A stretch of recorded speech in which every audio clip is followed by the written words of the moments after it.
நீ அடி எங்களையும் அடி, விஜய் வாக்குகளை உடை. இப்போ திமுக வந்து ரொம்ப பர்சனலாக போய் கணப்பணம் திட்ட முடியாது இல்லையா விஜயை. இவர் திட்டலாம்ல, இவர் வச்சு திட்டு விட்டா. ஸோ விஜயோட கவனத்தை இங்கிட்டு திருப்பணும். திமுக பக்கத்துலேருந்து விஜய் ஃபோக்கஸ் லைட்டை நாம் தமிழர் பக்கம் திருப்ப வேண்டும் என்றது நோக்கமாக இருக்கலாம்ல. இது மியூச்சுவலி திமுகக்கும் நாம் தமிழருக்கும் பயனளிக்கக்கூடிய ஒரு உறவு தானே. இதை ஒரு ஏன் இந்த சந்திப்புன்றதெல்லாம் நான் விரிவாக ராமநாதபுரம் நிகழ்ச்சியை ரத்து செய்துவிட்டு இங்கே வந்து ஏன் சந்திக்க வேண்டும் என்பதெல்லாம், இறந்த பக்கத்து வீட்டில் போய் துக்கம் கேட்கறது என்னன்றதெல்லாம் வந்து விரிவாக நான் சொல்லியிருந்தேன். இது இல்லை என்றால் எதற்கு போய் சந்திக்க வேண்டும்?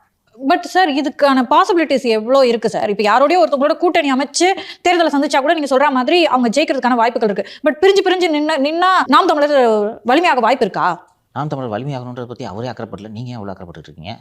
ஏற்கனவே நம்ம பேசணும், இங்கே வலிமையாகணும்னா பெரிய அளவில் பொருளாதார வசதி இல்லாத ஒரு கட்சி 5 அல்லது 6 தொகுதிகளை குறித்து கொங்கு கட்சியை ஒரு உதாரணமாக சொல்லலாம். அவங்க எங்கே ஸ்ட்ராங்கு? கொங்கு பகுதியில் ஸ்ட்ராங்கு. அந்த ஏரியாவில் அந்த கொங்கு மக்கள் கட்சியை கிட்டத்தட்ட ஒரு 10 ஒரு மக்கள் இயக்கமாக இருந்ததை அரசியல் கட்சியாக மாற்றி அந்த ஏரியாவில் வலுவாருக்காங்களா? ஒவ்வொரு எலெக்ஷனுக்கும் ஒரு 2 எம்எல்ஏ சீட்டு ஒரு எம்பி சீட்டு வாங்கிடுறாங்களா? ஜெயிச்சுட்டு வராங்களா? இதே நீங்கள் பண்ணல. அப்போ அமைப்பு வலுவாகணுன்ற நோக்கம் இருந்துச்சுன்னா ஒரு நிர்வாகி வெளியில் போகிறப்போ கூப்பிட்டு பேசுவீங்க. போடா அப்படின்ட்டு நீங்கள் சொல்கிறீங்கன்னா அமைப்பு வலுவாக கூடாது என்பது தான் உங்களது எண்ணம் என்பதை நான் புரிந்து கொள்வேன்.